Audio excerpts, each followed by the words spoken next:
que están sostenidas con dinero público que financia un petróleo que no se puede seguir pagando. Por tanto, por responsabilidad, por ecología y por supervivencia, tenemos que pensar en cómo hacemos transitar estos sistemas. El movimiento ecologista tiene que hacer una autocrítica importante, porque es verdad que durante un montón de tiempo nos hemos dedicado a decir este sector hay que cerrarlo, este también, este cual, y nos hemos preocupado menos de las personas que estaban trabajando en ellos. Ahí estamos intentando avanzar y trabajar con el movimiento sindical para pensar en cómo se pueden hacer transiciones justas y para pensar también en elementos de qué tipo de negociación y apoyar para sostener las negociaciones, la negociación colectiva que es necesaria y que ahora mismo también se está tratando de eliminar. Pero el movimiento sindical, a mí me parece un movimiento sindical que levante la mirada y mire a unos cuantos años vista, tiene también que pensar en estas cosas, porque no se van a sostener esos sectores. Insisto, no por ecología, no por ecologismo. No se van a sostener porque no va a haber materialmente posibilidad de sostenerlos. Reducir la esfera material de la economía no es una opción.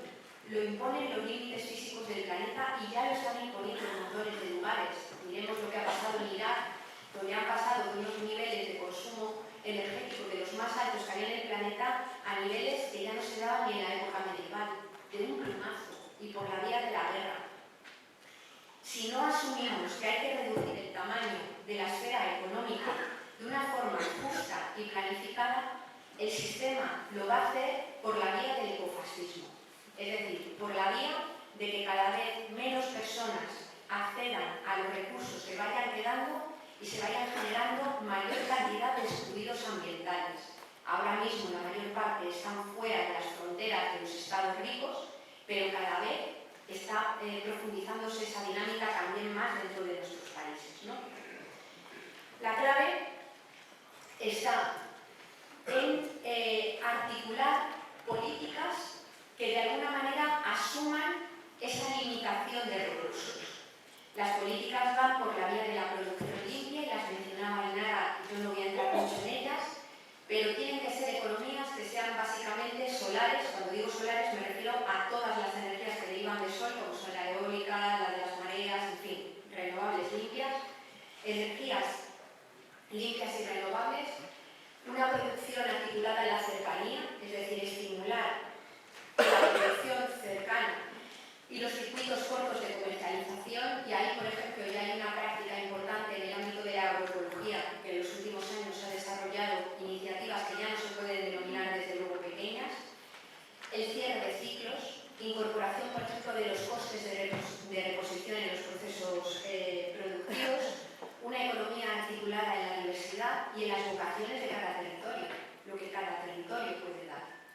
Es decir, y no plantearse otro problema también importante, es decir, cuando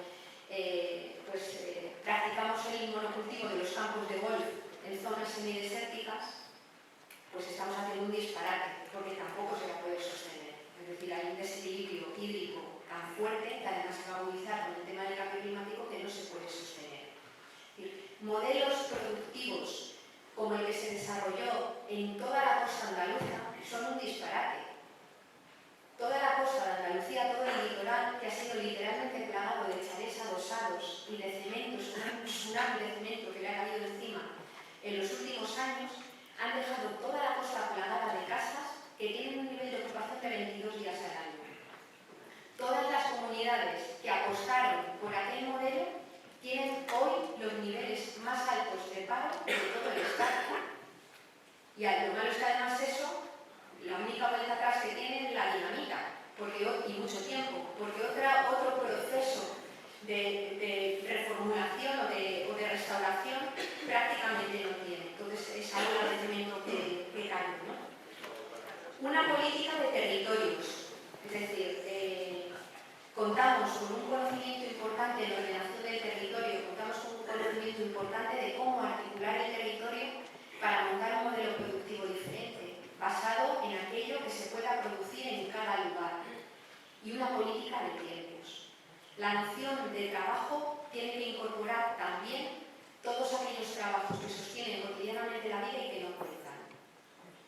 Cuando cuenta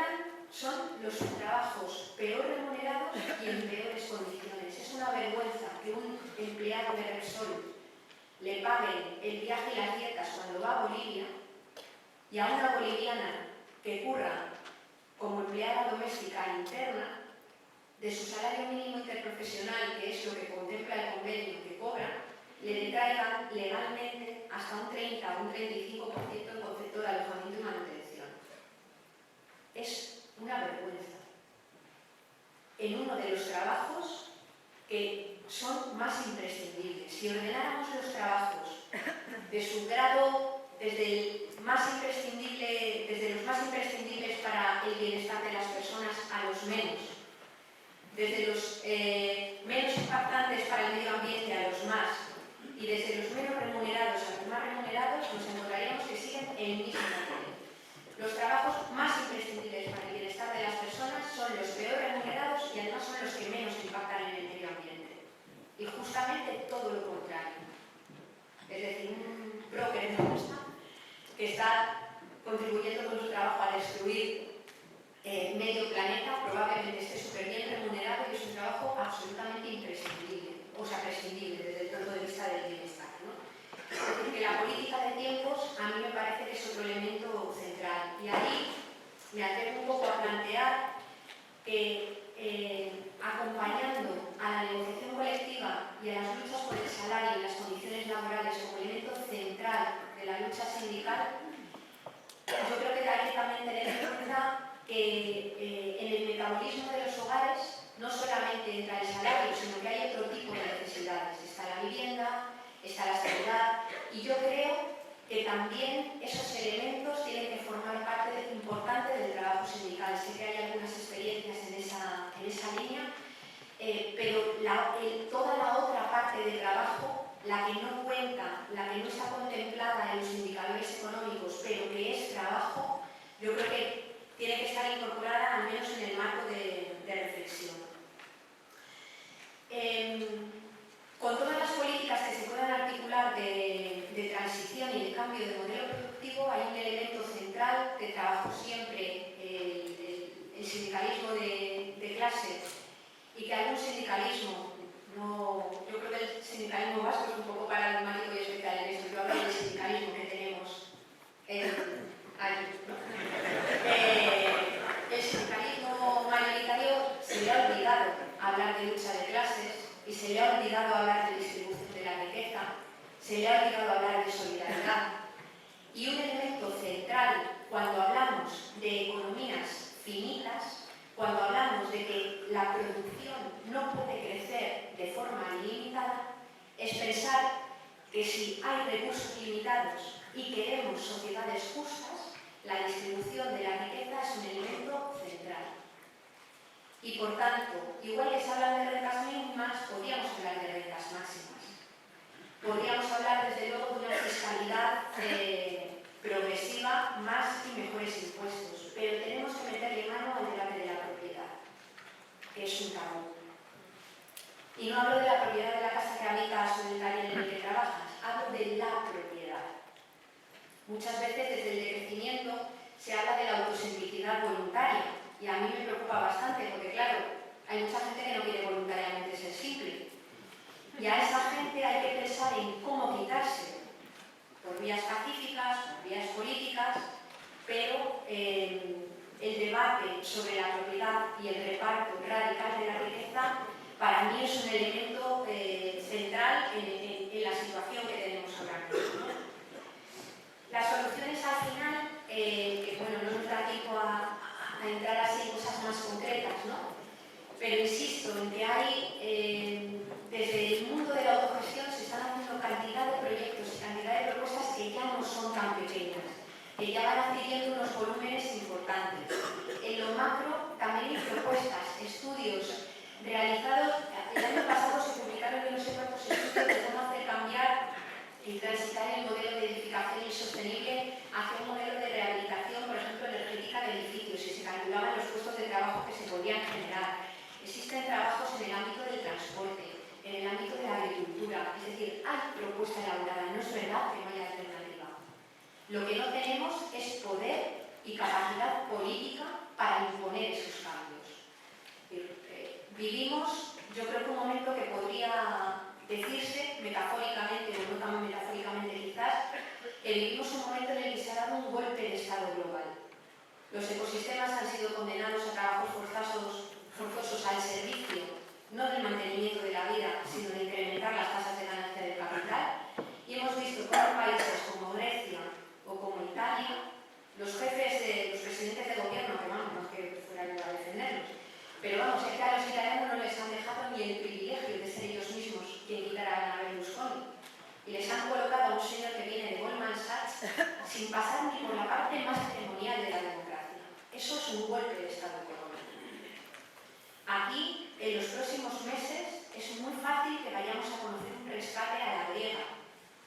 Los golpes que van a venir se van a suceder uno detrás de otro.